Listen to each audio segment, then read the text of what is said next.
Hi అండి, నమస్తే. నేను మీ రమ, ది రమ కిచెన్కి స్వాగతం. ఈరోజు మన రెసిపీ పొన్నగంటి ఆకు పెసరపప్పు. ఇది చాలా సింపుల్గా చేసుకోవచ్చు. ఈ పొన్నగంటి ఆకు ఆరోగ్యానికి చాలా మంచిది. ఇక్కడ నేను పొన్నగంటి ఆకు పెసరపప్పుతో కాంబినేషన్గా చేస్తున్నాను. దీనికోసం ఏమేమి కావాలి ఇప్పుడు చూద్దాం. కొంచెం సేపు నానబెట్టి ఉంచుకున్నటువంటి పెసరపప్పు 10 నిమిషాల సేపు నానబెట్టాను, అంతేనండి. ఇక్కడ ఆకును అనేది కాడలు లేకుండా ఇలా విడిగా తీసి పెట్టుకోవాలి, వీడియోలో చూపిస్తున్నట్టుగా.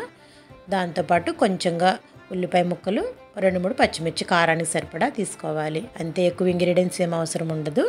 ముందుగా పెసరపప్పుని 10 నిమిషాల సేపు ఉడికించుకోవాలి. అంటే మరీ మెత్తగా అవ్వకూడదు, కొంచెం పలుకుగా ఉండేలా చూసుకోవాలి. ఇలా ఉడుకుతున్నప్పుడు మనం దీంట్లో కొంచెంగా పసుపు వేసుకోవాలి.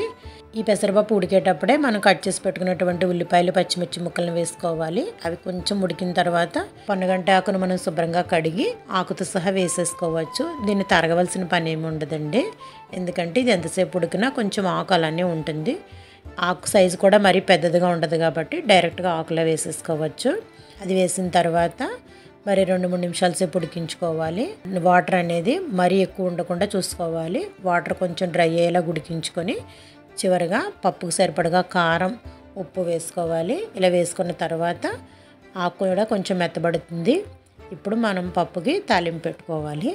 తాలింపు కోసం కొంచెంగా నూనె కానీ నెయ్యి వేసుకుంటే బాగుంటుంది. ఇది వేడైన తర్వాత దాంట్లో దంచి పెట్టుకున్నటువంటి వెల్లుల్లిపాయలు, మినపప్పు, ఆవాలు, జీలకర్ర, ఎండుమిర్చి, కొంచెంగా కరివేపాకు వేసుకొని తాలింపు చేసుకొని ఈ పప్పును అందులో యాడ్ చేసుకోవాలి. చివరిగా కొంచెం సాల్ట్ చెక్ చేసుకుంటే సరిపోతుందండి. ఈ వేడివేడి పొన్నగంటి ఆకు పప్పుని రసం కాంబినేషన్లో రైస్తో తీసుకుంటే బాగుంటుంది. ఈ ఆకుకూర చాలా మంచిది, ఆరోగ్యపరంగా చాలా ఉపయోగాలు ఉన్నాయి. ఈరోజుకైతే ఇంతేనండి. మరిన్ని రెసిపీస్తో ది రమ కిచెన్లో మళ్ళీ కలుద్దాం. బాయ్ అండి.